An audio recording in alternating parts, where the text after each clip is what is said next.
প্রসঙ্গ যখন শিক্ষা সফর করা, বাংলাদেশের ক্রিকেটাররা তখন সবার সেরা। ক্রিকেটারদের কারণে শুধু সমর্থকেরাই বেইজ্জতি হচ্ছে না, বাঘের মতো তেজি প্রাণীর মান সম্মান নিয়ে রোজ ছিনিমিনি খেলা হচ্ছে। পারলে বিসিবির লোগো ছেড়ে বাঘ মামা বেরিয়ে আসতে চায়। লোগোতে থাকার চেয়ে জঙ্গলে থাকা ভালো, অন্তত সম্মানটা থাকবে। আগে বাংলা সিনেমার নায়িকারা ভালোবাসার শক্তিতে চাল চুলোহীন নায়কদের ভালো করে দিত। ক্রিকেট দলকে লাইনে আনতে ওই নায়িকাদের ভালোবাসার শক্তি লাগবে। এই দলটা শুধু টেস্ট, ওয়ানডে আর টি-20-তে দুর্বল, বাকি সব ঠিক আছে। হারের পর অধিনায়ক যেসব অজুহাত দেয় তার একটা কমন লিস্ট হয়ে গেছে। আমরা শিখছি, ভবিষ্যতের শিক্ষা নিয়ে ভালো করব। দলটা তরুণ, সময় দরকার। 15-20 রানের ঘাটতি ছিল, কন্ডিশনের সঙ্গে মানিয়ে নেওয়ার চেষ্টা করছে।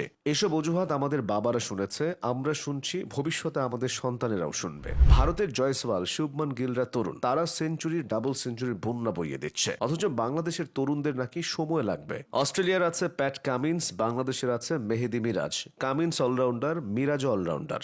সমস্যা হলো কামিন্স যতগুলো ট্রফি জিতেছে, মিরাজ ততগুলো ম্যাচ জেতেনি। সবার প্রিয় খাবার কাচ্চি বোরহানি, মেহেদি মিরাজ খায় রিভিউ। বাংলাদেশের ব্যাটিং, বোলিং নাকি ফিল্ডিং কোনটা বেশি জঘন্য তা বের করতে গেলে আপনার অবস্থা হবে গাজনী সিনেমার আমির খানের মতো। তানজিদ তামিম যেদিন ভালো খেলে সেদিন ফাটিয়ে দেয়, যেদিন খেলে না সেদিন দলের ফেটে যায়। শান্ত তখনই ভালো খেলে যখন বাদ পড়ার অবস্থায় চলে আসে, এরপর আরামে একটার পর একটা ম্যাচ খেলে যায়। কবি, গর্বিত ঢাবিয়ান এবং ইন্টারন্যাশনাল প্লেয়ার তৌহিদ হৃদয় রান করছেন ঠিকই, কিন্তু স্লো ব্যাটিংয়ে দলের মেরুদণ্ড ভেঙে দিচ্ছেন। এদিকে শামীম পাটোয়ারিকে সবাই ব্যাটসম্যান হিসেবে চেনে, কিন্তু শামীম হয়ে গেছে বোলার। বল হাতে উইকেট পাচ্ছেন, কিন্তু ব্যাট হাতে রান পাচ্ছেন না, হয়তো ভাত খাওয়া ছেড়ে দিয়েছেন। জাকের আলী যখন ক্রিজে নামেন তখন ম্যাচ আর বাংলাদেশের কোর্টে থাকে না। বোলারদের সঙ্গে নিয়ে জাকের খেলেন সম্মানজনক হারের জন্য। বোলারদের সমস্যাও কম না, দীর্ঘদিন পর জাতীয় দলে ফেরা তাসকিন আহমেদের ফিটনেস ভেজানো ইসবগুলোর ভুসির মতো হয়েছে।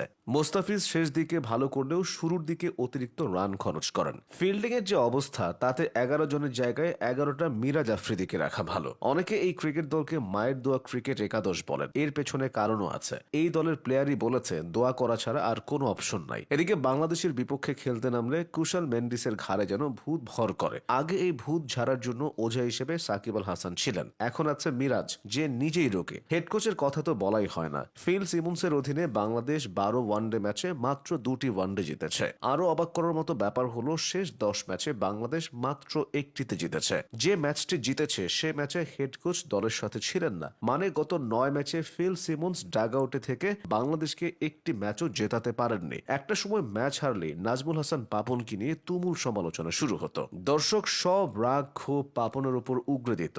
এখন পাপন নেই, সবকিছু গিলে ফেলতে হচ্ছে। অনেকে তো পাপনের আমলকে মিস করছেন। বাংলাদেশ সম্ভবত একমাত্র দেশ যার সমর্থকেরা চায় ক্রিকেট নিষিদ্ধ হোক। সমর্থকেরা তাও পিঠ বাঁচাতে পারে। একবার টাইগার শোয়েব আর আথার আলী খানের কথা চিন্তা করেন। বেচারা আথার আলী খান কমেন্ট্রি বক্সে কত খোঁচা সহ্য করে টিকে আছে তা শুধু তিনিই বলতে পারবেন। আর টাইগার শোয়েব তো প্রতি ম্যাচেই অপদস্থ হয়। অবশ্য দোষ সমর্থকদেরই বেশি, তারা ন্যাড়া মাথায় বারবার বেল তলায় যায়।